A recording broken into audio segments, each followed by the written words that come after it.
Season 5, Episode 11, Upstate Music Mind. Here we go. Upstate Music Mind.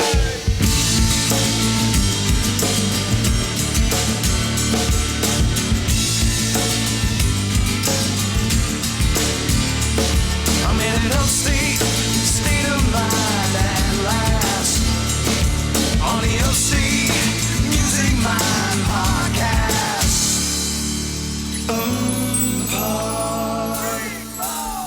We're back.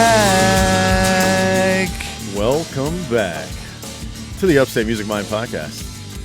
Still in the studio, still got cameras on you. We're in the Beat Slayer studio. The Beat Slayer studio in the second version of the video version of the podcast here.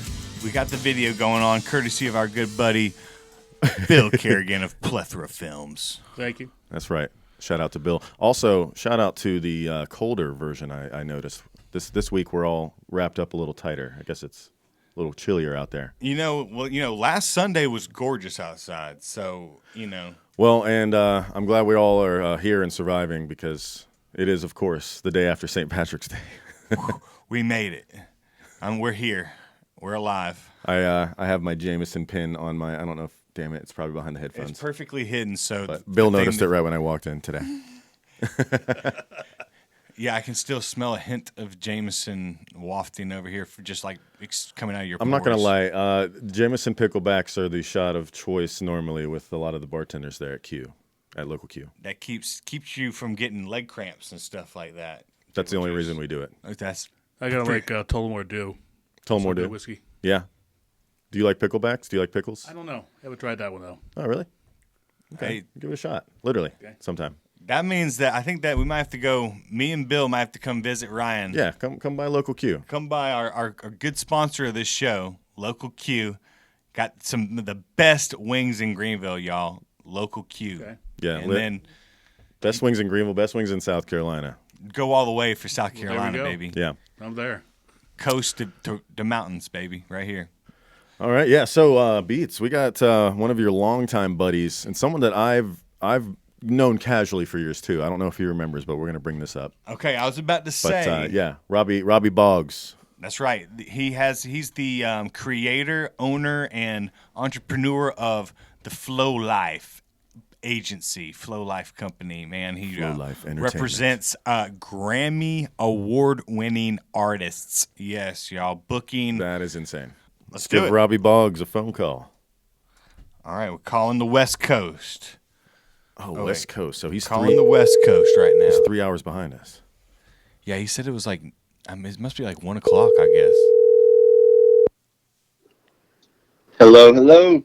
Hey, is this Robbie Boggs of Flowlife Entertainment? You got it, man. Live and direct. Hey, what's up, buddy? This is your old school roommate, buddy, Dr. Love Beats. I got Ryan Stearns and my buddy Bill Kerrigan. How you doing, bud? What's up, brother? How you doing? Yo, big up Ryan. Big up both Ryans. Doing great today, man. Honored to jump on this podcast and chop it up about the amazing scene that is the Upstate. So yeah, big up. Thank you both for your time today. Dude, yeah, I was talking it up a little bit with our listeners before we called you, just telling you, we used to live together at the Ham House. You book shows, and all those bands would stay at the house. But that led to me and my buddy Ryan Stearns over here talking about your musician days, and I think his band and your band might have played together. You ever heard of The Will? 100%, man. Love the Will. What was that, like almost 15 years ago Yeah, now? man. I in my mind, I always when I tell stories and stuff, I'm like, yeah, it was a few years ago. In my mind, I'm thinking 3-4 years. But no, that's about a healthy 10 to 15 at least, yeah. So it's been a while. Awesome. It's great to connect after all these years, Ryan. Big up, man. Yeah, man. Yeah, same right back at you, brother. Dude, so for all of our Upstate Music Mind listeners, our UMMPod Nation, as we call them, dude, you haven't lived here in a while, so we got a lot of new people that don't know about you. Like, they haven't been here and got to hang out with you. Would you just, give people who don't know about Flowlife Entertainment, Robbie, how you were in the Upstate, how you grew up here, and then what brought you to being out and, playing music and brought you all the way out to California today, dude?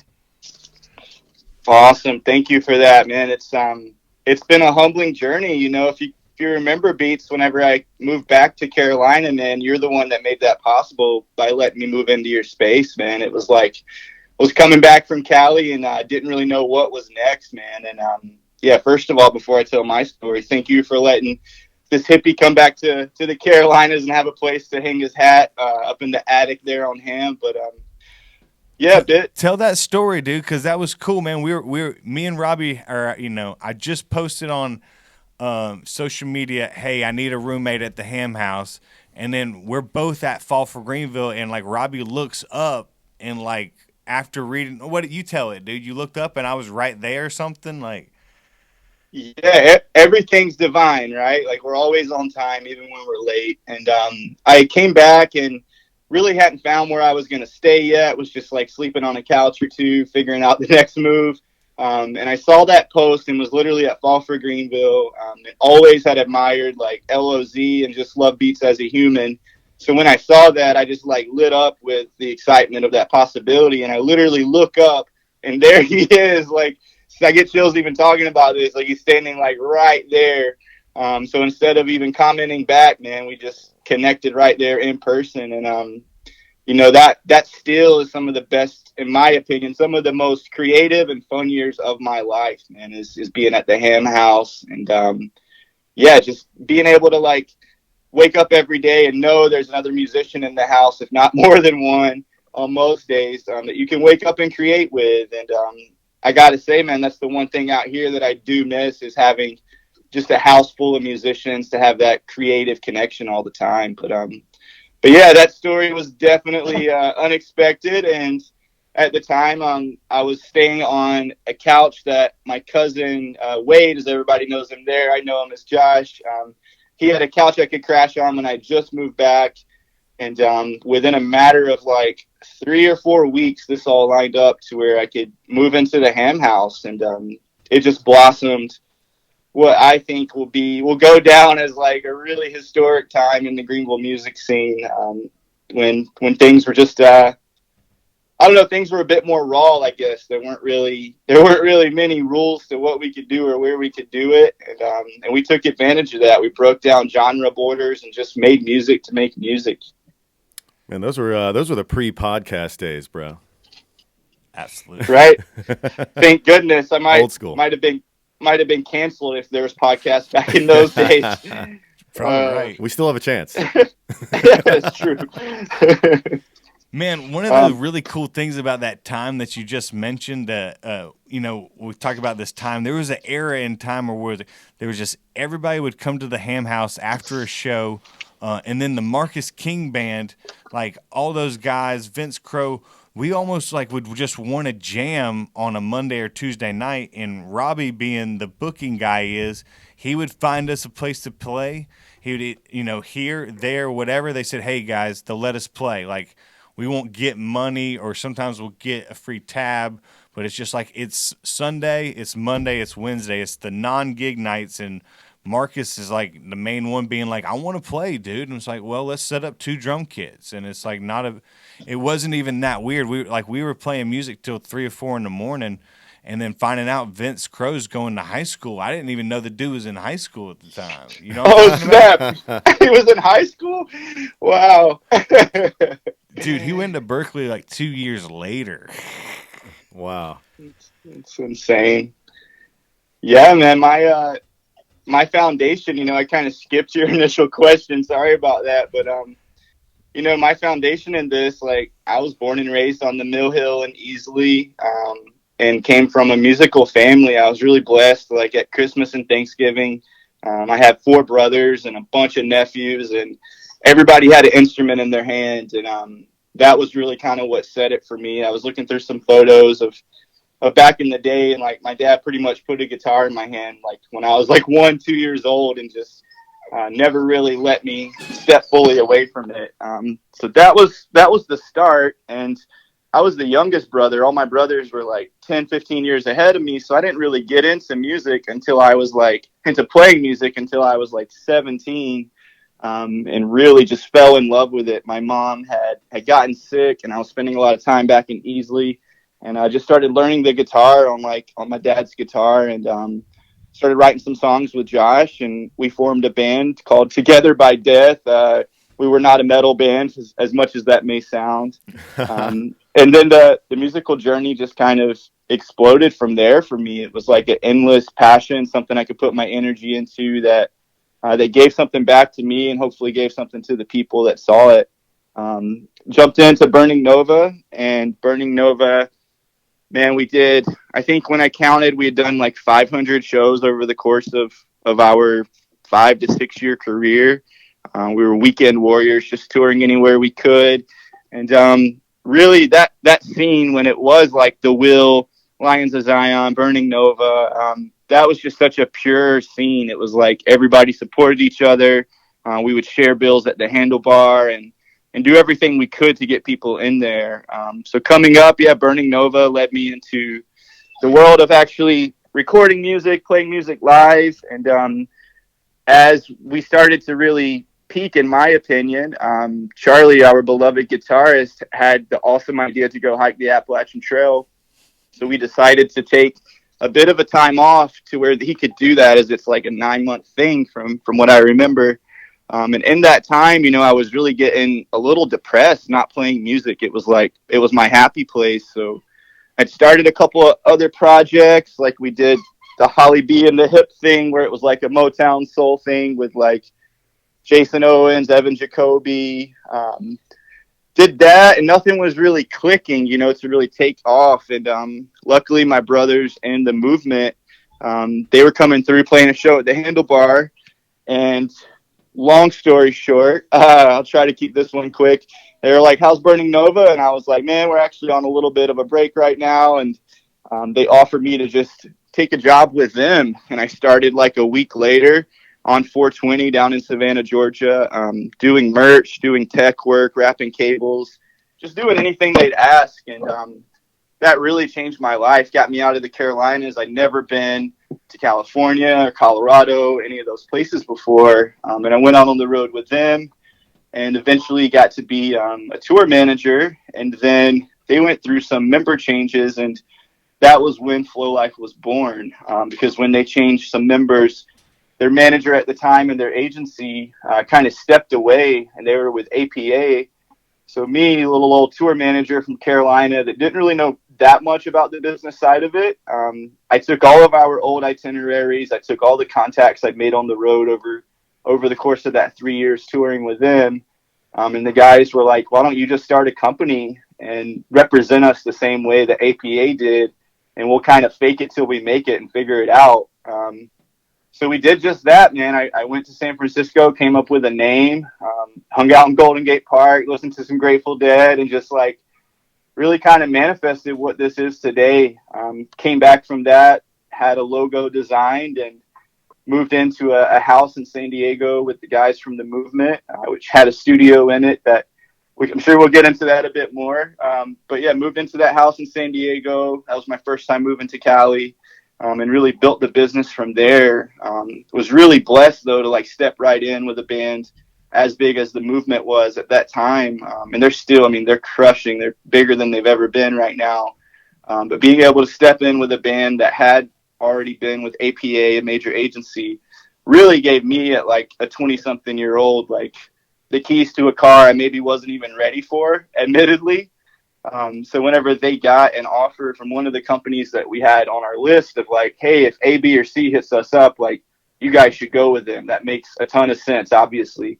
That offer came. And so at that time, I was feeling a little lost, like, what's next for me? I had been booking and managing some bands, but really didn't feel that connection anymore. And came back to Greenville for Thanksgiving and went out to Smiley's one night, and Michelle that was a bartender there. She happened to say, like, "What are you doing?" and asked me if I could possibly book bands for her new bar they were going to open, called IPA, and asked if I could do that from California. And I was like, well, I probably could, but like, what would this look like? And I'm really grateful that at that time they offered me a position to come on and be like the head talent buyer of a new venue in Greenville. And that seemed like something worth moving back from California for, to take like what I'd done out here and try to bring it to the Carolinas, bring some bands from around the world to Greenville.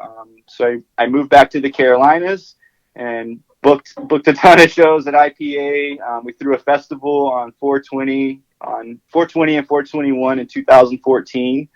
One of the most magical moments of my life. And to be honest, after that, as things happen, everything kind of wears off eventually with passion, and you have to find a way to either reignite it or pivot. And Sun-Dried Vibes, an amazing band that I actually listened to the podcast where you guys had Zach on before this. They would come through and play IPA all the time, and they were like, "Hey man, like we just got booked for Cali Roots Fest. Like, why don't you come out and mix us as an engineer, do front of house for us, and tour manage us?" And it sounded like a way for me to get back out and travel again, see some of those beautiful places. So at that point, I decided to take Sun-Dried Vibes on as a management and booking client, and reopened the booking and management side of Flowlife, and kind of put the promotion of shows to bed as far as being a promoter, and went out with those guys for a number of years. And as we were touring as a band, at first, your manager does all the things until you can get a team. And at that time, we were pitching to a few booking agencies, and one of them I went to interview with to try to pitch Sun-Dried to, and they offered me a job in Denver to move out there and be a booking agent at SCG. And I was really grateful for Ira for giving me that opportunity. Moved to Denver, spent 5 years there, an amazing time, formative time in my life. Was able to do like 6 different shows at Red Rocks, bucket list for sure. And then, yeah, I could keep on going, but if you have any questions there, I can pause. Sorry, bit of a rambler. Beats can tell you that. Nah, keep it going. Keep it going. All right, cool. So from Denver, I kind of planned to move to California in like 2018, and then again in 2019. And then finally, I had everything worked out. I'd been going back and forth between Venice Beach and Denver for a while. Found a really cool Airbnb that was hooking me up with like $60 a night place, which was amazing. So I was really getting comfortable with Venice Beach. I never thought I could live in Los Angeles before I found Venice and Santa Monica. I had toured through here like 8 or 9 times and just thought it was all traffic, a lot of just like rat race stuff. And I was like anti that completely. But once I found Venice and learned about the history of like the Doors here, and even further back, like the beatnik culture of poetry that started here in the 40s and 50s, I just really felt a calling to come here and put in my time for the company and be based in LA. So in 2020, I moved here in January, and as we're driving into California, the news breaks of the first cases of COVID. And at this time, I had a team in Denver, 5 people on our staff there, was really preparing to open up our LA office and have like a presence in both markets. And like the sky was the limit at that point. And we canceled around 110, 112 shows for our complete roster when that all happened, and then rebooked them again. Canceled those, rebooked them again, and then eventually got the message that, we weren't going to be in business for a while. So at that time, had to pivot again, and kept my staff on as long as I could, but eventually had to shut down my Denver office.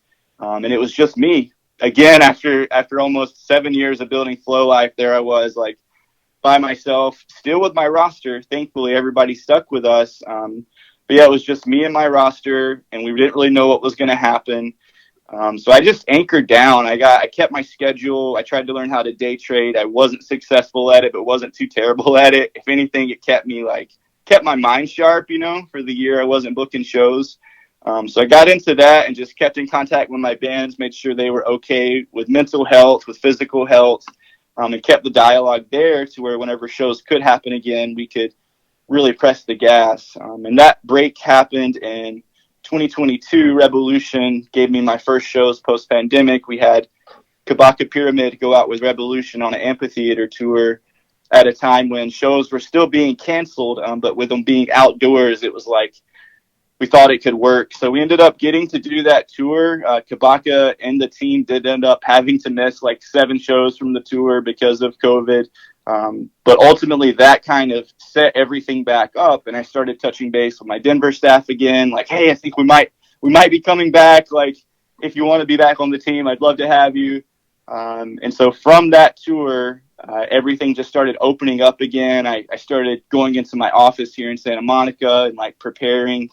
And at that point, the Grammy nominations came out, and like the shock of my life happened when John Legend is reading the Grammy nominations. He mentioned Kabaka Pyramid for Reggae Album of the Year, and in the same sentiment mentioned Black Hero for Best Global Dance Song of the Year, who's also on our roster, who we just signed at the time.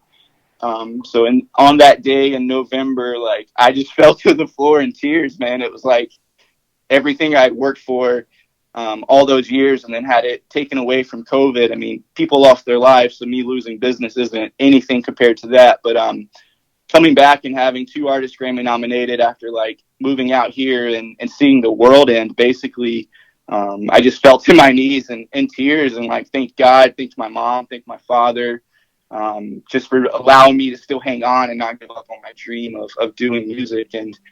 And gratefully, Kabaka Pyramid ended up winning the Grammy for Reggae Album of the Year, and I can't tell you how grateful. Yeah, I can't tell you how grateful I've been that they've stuck with us. It's been 6 years. We found Kabaka at South by Southwest, like playing a bunch of showcases, and just fell in love with him, his team, the way they moved. And I watched this all happen organically without a major label, without a major agency, without a major management company, to just really remind everyone that you don't have to sign those nasty deals. You don't have to be at a 3-letter agency that you maybe put on the shelf at. And ever since then, I've just been really reignited on rebuilding my company. We reopened our Denver office at the maybe like August of last year. And William, my agent out there, he's been with us since before the pandemic. He's also from Carolina. He's from Myrtle Beach, but he lives in Denver. Big up William. And yeah, he's heading up our Denver office. And then we've got a team in the Bay again, which is really grateful. I'm really grateful for it because that's where we started. And we've got a team up in Arcata. And then we're working to bring on our first team member on the Big Island of Hawaii as we speak. So, yeah, just trying to really, right?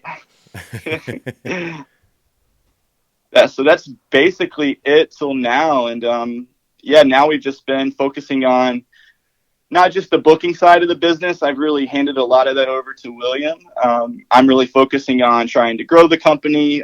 We're getting into producing events again. So we just promoted our first 2 shows outside of just being like a booking agency. We promoted the after parties for Cali Vibes and did 2 nights in Long Beach with a handful of eclectic bands, but then very special guests each night. Kind of the same way we tried to do it at IPA, where you never knew like who might be in the building, who might jump on stage and play. So we had some really special surprise guests, and I don't want to get too excited before it all happens, but we are working to have Flowlife present another festival that's it's actually been happening for over 20 years, but we're looking to make it continue to happen, and it's out here in California. So we're really trying to just focus on not just the booking side of our business, but really creating experiences for people, creating tour promotion setup to where if an artist comes here, we can find venues, not just as the booking agent, but as the promoter, and go into places and really build a show from nothing if we need to, if we don't have anyone there yet. So yeah, just trying to really organically grow and change the world through live music, as I guess open as that sounds, I really do feel there's some truth to it, because whether people are actually getting their lives changed from the conscious message in the music, which is one thing you'll find with our roster, is that we have reggae, we have hip hop, we have electronic, etc., but all of it has a conscious message at its core, and it's representing its culture from wherever they are from.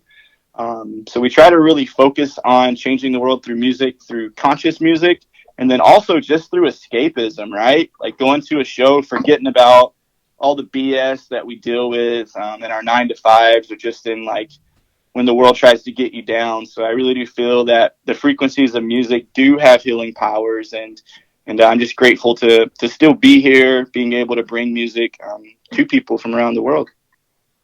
That's awesome, dude.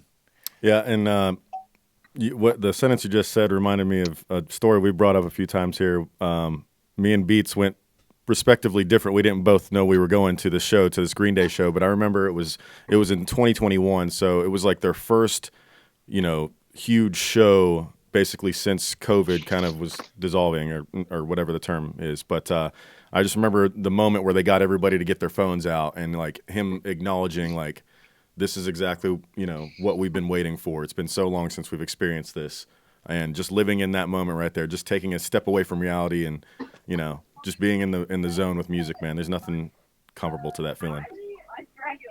That's so true, Ryan. It gives me chills, man. Just thinking about like that first show back after all this. It was really, really special. And Green Day, both of you were there. Wow, I'm jealous. Dude, yeah, we were both there, and you'll think this is cool, Robbie. So Green Day pulls up a guitar player every show. Obviously, my story. I got pulled up and played drums with Green Day. Yeah. So me and Ryan are watching this Green Day show, and somebody gets pulled up to play guitar, and we're watching him, and I'm like, and then we're like, dude, that guy crushed it.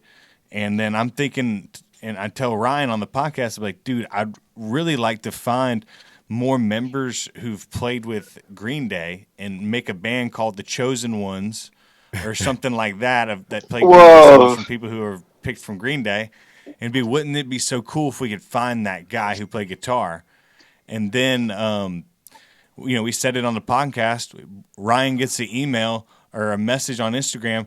Hey, I know his name's Clay. Here's his Instagram handle.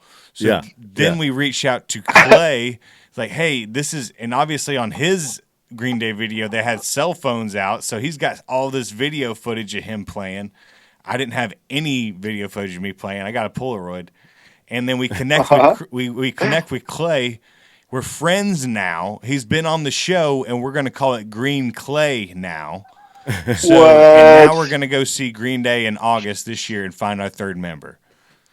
Wow. So, like, it's just crazy because we brought this story up, and a former guest that we've had on, she knew who Clay was, and she was like, I actually know the kid. And so she linked us up. And so basically our idea is maybe one day they can all jam out and play a set, or maybe even through like computers and shit, and like they can all sync up, and then we can share it, and maybe Green Day will hear about it and be like, yeah, we're all former members of temporary members of Green Day. Yeah, and it'd be a cool little story. 1000%. That's super magical, and I love whenever things like that happen, where a connection from something that special, someone sees it and they're like, oh, I know who that is, and here they are, and that's so cool. Now you are friends too. Dope. Dude, and just to hear how you went from the Ham House to representing Grammy award-winning artists. Oh, my goodness. Artists. And, dude, to see where you came from the Ham House, I want to let you know that you're a big cornerstone of what that Ham House was. At Porch Fest, which is in Hampton Avenue, Pinckney Street, every year they do Porch Fest and just set up on like 10 different porches, have two bands play. Who Am I've got to play the past 2 years, and we're going to play this year again. We're walking past Ham House, all right? Somebody recognizes me in the duplex. Robbie, you would not believe how nice this duplex has been renovated. Like, it's like gorgeous. It's so awesome. And so they recognize me as someone who used to live there, invite me inside. And dude, they have the article that John Durham wrote about the Ham House in there, framed up with pictures of you, me, other Ham House people. We're still in the Ham House. Pictures of us are still in there. They know who we are. And they recognize it, and they cherish that. So like, we are part of Ham history, dude. Wow. Such a baby. You got me over here watery-eyed. I knew you wouldn't believe that. I mean, that is a true story, though. That really happened, dude. But, dude, we flipping, dude, and, we wouldn't know you unless you played music in Burnin' Nova. So would it be a stretch to play a Burnin' Nova song on the Upstate Music Mine, or how do you feel about that? Robbie Boggs on bass, ladies and gentlemen. I love that idea. Believe it or not, I still play, like, Can You Feel It? I still play a lot of those same songs in my garage downstairs. It's like those same songs will always be with me, man. So, yeah, 100%. Run it. All right. Dude, yeah, we could play that track. Yeah, yes. If you Or will, whatever track you pick, brother. I'm open for all of them. you pick one, and then if you will, let's send it to us, and then if you will, right now, set it up, and we're gonna play it. But pretend like you're the DJ and set up this Burning Nova song. All right, dope. Here we go. Pull it into my Spotify here. And I mean, I don't know if we're allowed to, but maybe we can conclude and end with the song from the Grammy-winning. Are we even allowed to do that? I don't. That's why I didn't pick one of your. Okay, Grammy yeah, you're probably right. artists. Nah, Grammy- you're cool. Nah, they're still grassroots, man. They want their music to reach far and wide. He's got the same management team he's had since high school. Nothing but love from Kabaka to things like this. So yeah, there's no issue at all playing anything from Kabaka as well. If you will let us play a Kabaka song, send us. I still want to showcase Burning Nova. But if you'll send us a Kabaka song that you have permission and it's cool, we would love to showcase your Grammy award-winning artists that you represent. Absolutely. Cool. I'm gonna send you Red, Gold, and Green. It's Kabaka and Damian Marley. Sick. It's just an anthem for sure. Shoot that to you now. But we still need a taste of that Burning Nova too. Yeah, Without what the track did you have in mind, Beats, for Burning Nova? No, I was like, well, you said, "Can you feel it?" And then I started singing it a little bit. So Cool. I'd be cool with that one. And honestly, man, any Burning Nova, I am 100% cool with. Though, if there's something that needs to get showcased. Yeah, man, Nuclear Octopus was always my favorite to play. Stick to My Guns is probably the catchiest. But yeah, Can You Feel It might be my fave just because it's got a bit more of the reggae side of us. Dude, we're showcasing you, man. So let's do your fave, man. Yeah. All right, deal. Just shot you. Can You Feel It? All right, ladies and gentlemen, this is Burning Nova. Can you feel it?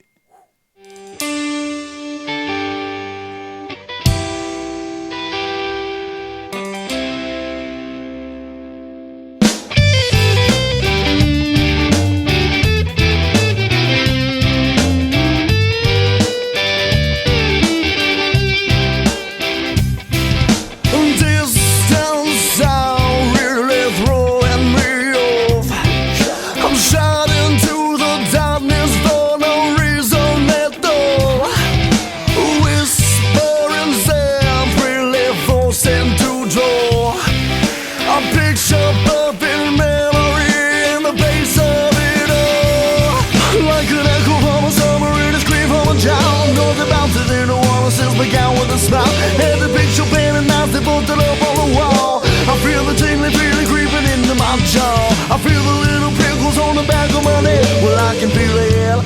Can you feel it? I can feel it.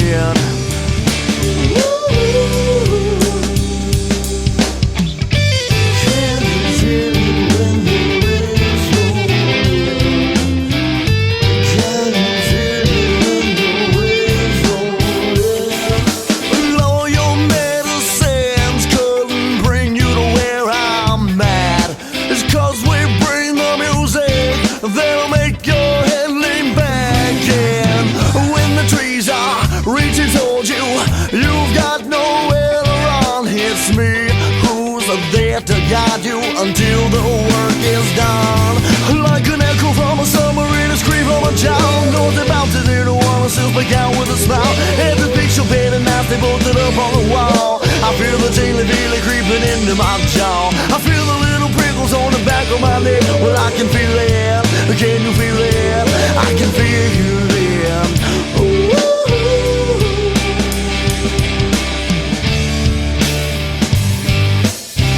Can you feel it? Can you feel it?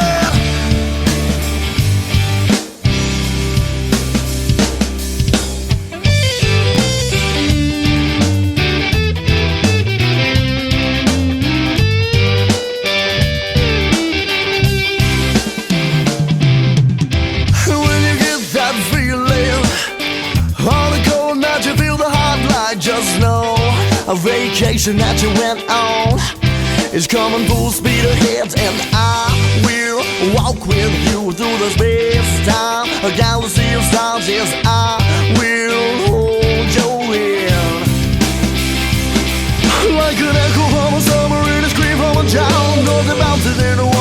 began with a smile. And the picture pen and knife, they posted up on the wall. I feel the tingling feeling creeping into my jaw. I feel the little pickles on the back of my neck. Well, I can feel it. Can you feel it? I can feel it.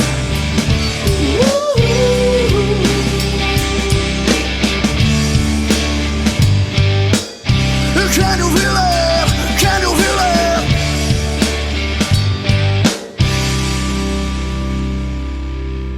A spirit walks right through me. Send spinal shivers quick to my back. Made me jump a little forward. Through 2 shifts to my neck. A chill rhythm and standing straight atop my skin. Can you feel it when the waves roll in? Can't you feel that connection to everything? Like an echo,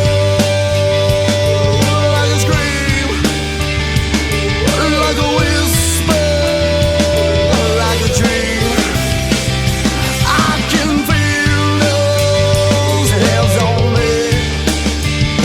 Can you feel it? Can you feel it? Can you feel it?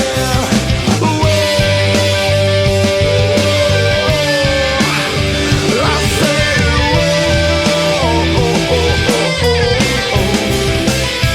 can you feel it? Can you feel it? Can you feel it? Can you feel it? Can you feel it? Music's like a potion when the doses roll across your skin. Music's like a potion when the doses roll across your skin. Can you feel it? Can you feel it? Can you feel it when the waves roll in?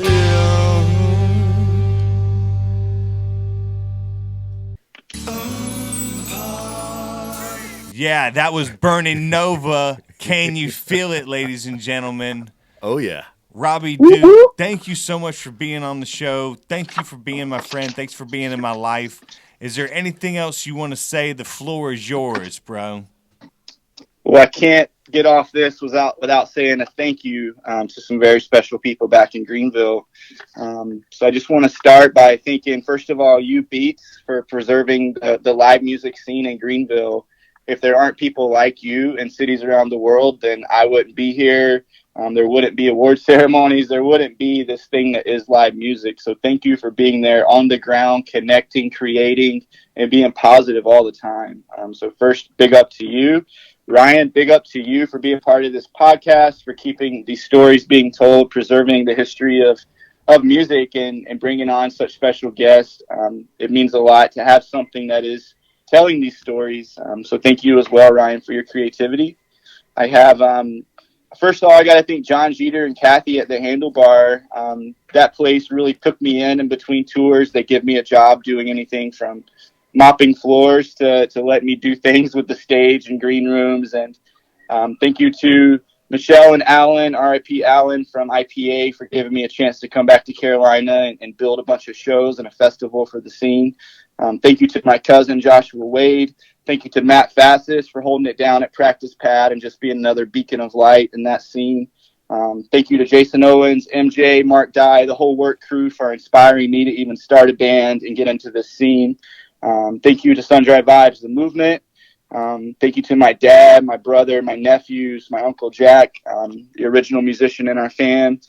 And then I just want to also say, thank you to Jack Ryan, to Marcus for sitting in on all those wild sets that we would have. Some of my favorite memories are Marcus rolling up and being like, I'm just going to play bass tonight, and having Marcus on bass just absolutely shredding it. So yeah, big up to them. Big up to Charles Hedgepath too, for everything he's done and is still doing. And then lastly, I just want to say that any dream that you have, you can make possible with persistence, with dedication, and with just humbleness. So to anyone listening to this, don't give up, keep playing, keep creating, and keep being true to yourself. Don't let the algorithms poison your passion. Dude, that's very well said. Amazing sign off there. All the names you dropped gave me goosebumps. I love all the reciprocation of love from the music scene and everybody you mentioned there. And and we really appreciate the kind words for you, man, and appreciate your time. I think it's safe to say, and I might piss other people off, but this was the best interview we've ever had. You heard it right here, Boggs. Man. You heard that. Thank Flowlife, you, bro. I'm gonna give you a greenie right now for the best. There it is. You just won a greenie, Dang. bud. Right now. Wow. You got another award in the Best case. UMMPod interview Yes. 2024. Hey, when are the Greenie Awards? TBD. It'll be December. TBD. Dope. December?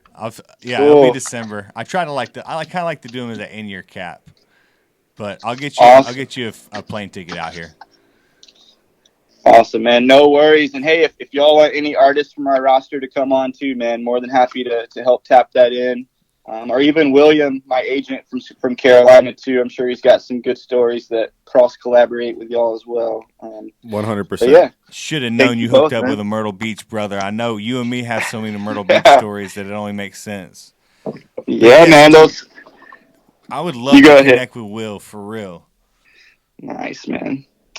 Well, yo, if y'all are ever out this way, man, you got a place to stay here anytime. And don't let the news scare everybody off in California. It really is special.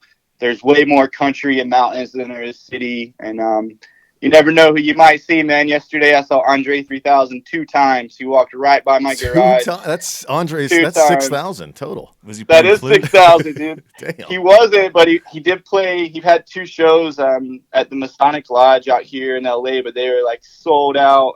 But that's the third different occasion where he's walked by, and he's just such a humble guy. I was able to thank him for everything he did for the culture and for music, and I thought I might have scared him off, but he keeps coming back by, so I think we're okay now. He lives out here. That Then is it's- awesome. Next time you see him, go ahead and link that up for us too, if you don't mind. We'll get Andre 3000 on the show.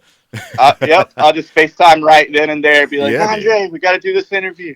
Dude, really quick, one of my buddies, DJ Crazy Crane, he was one of my good buddies in high school, always a huge Outkast fan, and he went to Atlanta to do a photo shoot next to the mural with Big Boy, and he was out there, and then all of a sudden he sees some figure in the back, and he's like, that looks like the motherfucker right there, and it was him. He was out there next to his own mural, and so he was like, oh my, and he got to meet, he got to meet him in person and take pictures with him for his photo shoot. So it was kind of fun. What? Dude, he's like that. You never know when he's going to pop up and have his flute and he was by himself when he's out here walking too, man. He's very mystical for sure. All right, well, I think we're going to wrap up and conclude there with the track, right, that we were talking about. Yeah, red, gold, and green. Run Yeah, it. red, If gold, we get in and any green. trouble, I'll take the heat. No, I really can assure you that we won't, man. It's all love, and yeah, that album was produced by Damien. This track features Damien, and yeah, it's one of my favorites. Really speaks to the message of reggae music. Dude, we going on a high note. Ladies and gentlemen, this has been Robbie Boggs from Flowlife Entertainment. Thanks, Robbie. Thank you. Big ups. All right, All right, talk man. to you soon, buddy. All right, All here right. it is, the track from Kabaka Pyramid.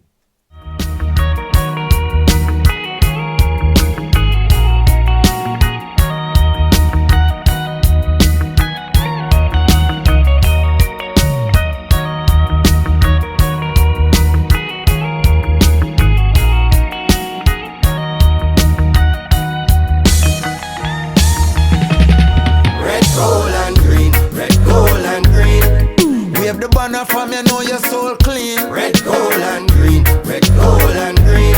Roots reggae music up in your bloodstream. Red, gold, and green. Red, gold, and green. Every corner, every lane, every scheme. Red, gold, and green. Red, gold, and green. Yes or nothing, no. This are the energy, the people, them been lacking reggae beat. This are not trapping, all who feel like them are tapping, really sleeping and them napping while me flying round the world. Think man a genie like Aladdin, and for water down the message just be streaming. I'm not having people in a foreign say them not get no good music, so me go on in at the booth and then record like man a Cupid. Hit the target when me shoot it, it no hard to execute this lyrics. God, me don't tell it for watch me prove it. Red, gold, and green. Red, gold, and green. Wave the banner from you know your soul clean. Red, gold, and green. Red, gold, and green. Roots reggae music up in your bloodstream. Red, gold, and green. Red, gold, and green. Every corner, every lane, every scheme. Red, gold, and green. Red, gold, and green. Yes or nothing, know where we mean. Hear me now. 3 three colors run the four corners of the earth, the five oceans, seven seas, seven wonders of the world. Jah bust the seven seals and sound the trumpets of your word. Of 1892, the 7th month, the 23rd. Unto us a son was given, unto us a child was birthed. The King of Kings, the Lord of Lords, I listen, I the first. Some of them are weird the colors and them now do them research. Don't sing along just like we rehearsed. Red, gold and green, red, gold and green. Wave the banner from you know your soul clean. Red, gold and green, red, gold and green. Roots reggae music up in your bloodstream. Red, gold and green, red, gold and green. Every corner, every lane, every scheme. Red, gold and green, red, gold and green. Yes, enough you know what me mean. Lock off Babylon, them heartbeat. When the Rasta start speak, enough of them a blaspheme. And I make a dark scene until we walk in with the red, gold and green. And every man turning a king, every woman turn queen. The red of it, the shedding up, the blood will set we free. The gold stand for justice and equality. The green is for abundance and fertility. And the lion stand for sovereignty. Red, gold and green, red, gold and green. Wave the banner from you know your soul clean. Red, gold and green, red, gold and green. Roots reggae music up in your bloodstream. Red, gold and green, red, gold and green. Every corner, every lane, every scheme. Red, gold and green, red, gold and green. Yes, enough you know what we mean. Red, gold and green, red, gold and green. Wave the banner from you know your soul clean. Red, gold and green, red, gold and green. Roots reggae music up in your bloodstream. Red, gold and green, red, gold and green. Every corner, every lane, every scheme. Red, gold and green, red, gold and green. Yes, enough you know what we mean.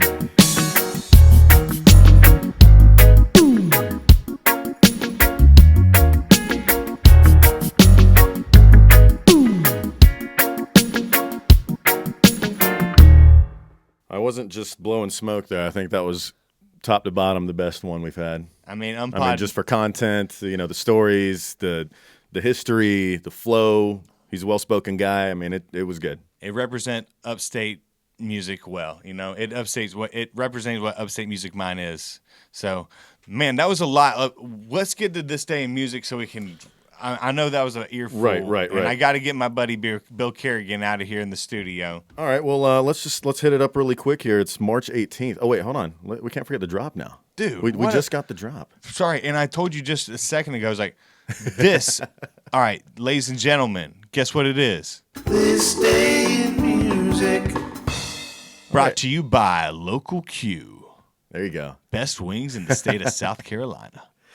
All right, so on this day, March 18th, Neil Young scored his sole #1 hit on the Billboard 100 with Heart of Gold. So there you go, Mr. Young. With a heart of gold. There's not a lot of fantastic ones, but this is so important. I had to tell you guys that on March 18th, 2004, so 20 years ago, Courtney Love exposed her breasts during an appearance on David Letterman's TV talk show. So very monumental moment in music that you guys need to know about. Wow, Courtney Love. And less importantly, the Ramones were inducted into the Hall of Fame on this day. So, just kidding, but no, yeah, shout out. Yeah, shout out to the Ramones. Here, let's flash fry some birthdays here. I know we kind of perused earlier, but born on March 18th, a long time ago, was Mr. Charlie Pride. I'm not too proudful to say that. Charlie Pride was born. Also on this day is Wilson Pickett, which is kind of looks like the quarterback room for the Steelers maybe in the next week or two. Sorry. Did you want to say one of these guys? Absolutely. I wanted to talk about my buddy. Oh, wait. I thought Bobby McFerrin was on there. What? Why? I thought I saw Bobby McFerrin. All right. You know what? That was.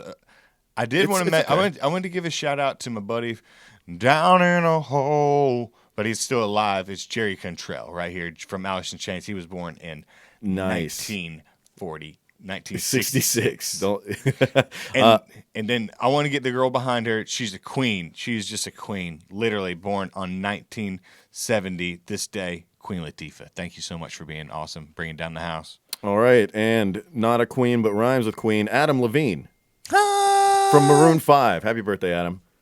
Happy birthday. No, I'm not going to try to do Adam Levine. So this has been This Day in Music. Thank you, Matt Crisp. Thank you, Matt. All right. Dude. All right. Wow. Here we go. Yes. The second time we've done the video. As you notice, I keep forgetting to look at you. So Yeah, so they know, the artists will know when we scroll on our phones while they're talking to them. So I got to, and I can't talk to you like this anymore. Like, dude, what are they going to, I can't do that. So this is still, I enjoyed this though. Hey. I like the video. I like UMMPod. You can I do see too. this. Yeah, you guys send us your feedback. Give us any kind of tips and pointers if you have any ideas for us or any suggestions or whatever you'd like to submit to us. But I had a blast, Bill. Thanks a lot, man. I really appreciate you helping us and trying this out here. So hopefully we can keep this thing rolling, man. Yeah. All right. Thank y'all. This has been Upstate Music Mind. Thank y'all for listening. We'll catch y'all next time. I'm Peace Dr. out. Lovey.